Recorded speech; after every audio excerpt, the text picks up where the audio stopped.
Hello my quilting friends! Leah Day here with a new Sit Down Quilting Sunday video. As you can see, I am back on my Dream Goddess quilt and I'm quilting a beautiful design called Heart Paisley for you today.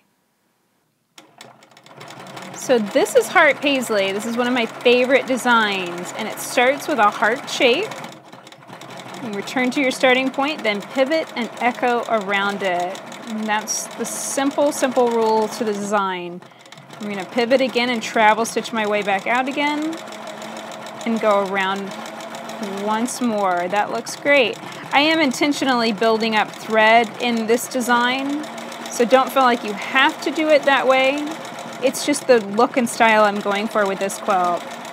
So once you stitch around it enough times and you're happy with it, you just branch off with more heart shapes, pivot, echo, stitch around it, and I'm going to fill in all of these, kind of this little weird area. I'm going to fill that in completely with some flowing lines, just echoing that heart shape, and then of course more travel stitching. Love that look. I think it looks great.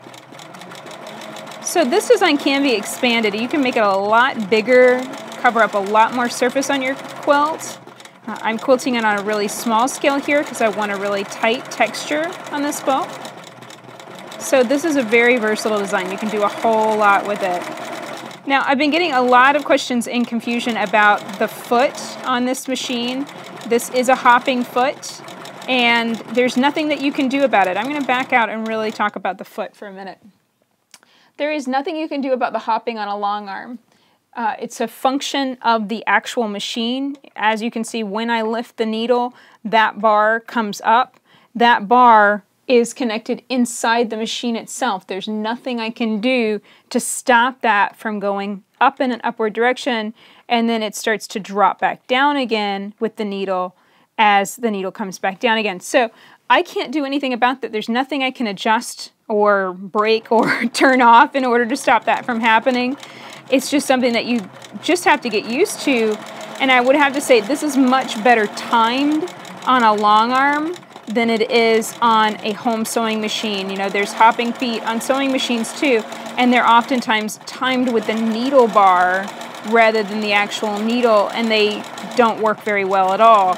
But this works pretty good, and because the toe is so, the open toe on this foot is so big and so open, it really doesn't bug me. I've been getting that question a lot lately, so I just wanted to kind of talk about it while I was quilting something small scale and explain that what I'm looking at as I'm quilting this design is I'm looking at the needle and where I'm quilting into.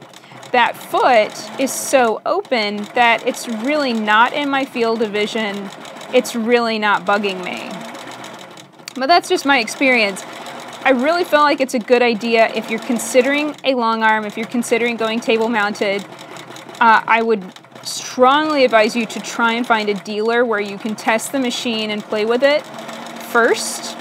And that's tricky. They're a little harder to find. And certainly some dealers might carry the machine, but they might carry it on a frame.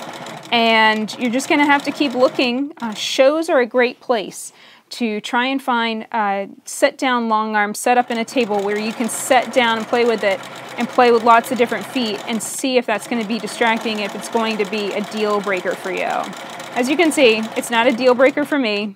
I can quilt just fine even though the foot hops. So that's it for this video. I really hope you enjoyed learning how to quilt Heart Paisley with me today. It's a beautiful design. It's very simple, very easy. You can quilt it big, you can quilt it small. You know, it's one of those ones that I come back to again and again. I think it's a great all-over bed quilting style of design. And if you'd like to see some all-over bed quilting, definitely let me know in the comments below. I will shoot a video just for you if you're interested, but you gotta let me know that you want that video, right?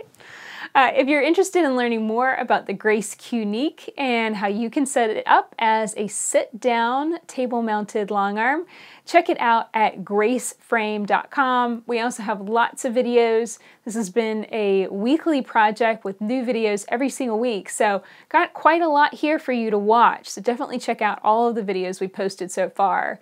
You know, that hopping foot is something I get asked about quite a lot, and a lot of people have asked, why I don't break it, stop it from hopping. Because I did that on my home machine, and you can check out another video about that too. And I stopped the foot from hopping. You know, and it's important to understand this is the difference between long arms and home machines. On my home machine, the foot can hover if only you stop the hopping process or you buy a foot that is a glide foot that does not move. And on a long arm, the hopping is actually an integral part of the machine, meaning the foot is timed to move with the needle and there's nothing you can do about it. Unless I was to get into the guts of this machine and somehow tinker with the wires or something, that's way over my head. I'm not going to go there. So this is one of those things you're just going to have to get used to and adjust to. I was able to get used to that pretty quickly, and certainly the open toe foot on this machine facing this way works really well for that. And it wasn't a problem. If it was a problem, trust me, I would not be able to quilt as well. You'd be able to see it whenever I travel stitch if it was blocking my vision or in some way impeding the quilting process. But none of that's happening. It's really not in my way. It doesn't bug me. So I hope that it helps you understand a little bit more about that foot and how a long arm works as a sit-down machine. So hope you enjoyed this video. Please like it, comment, share it with your friends, and subscribe to my channel on YouTube so you don't miss the next video coming out next week. Until next time, let's go quilt.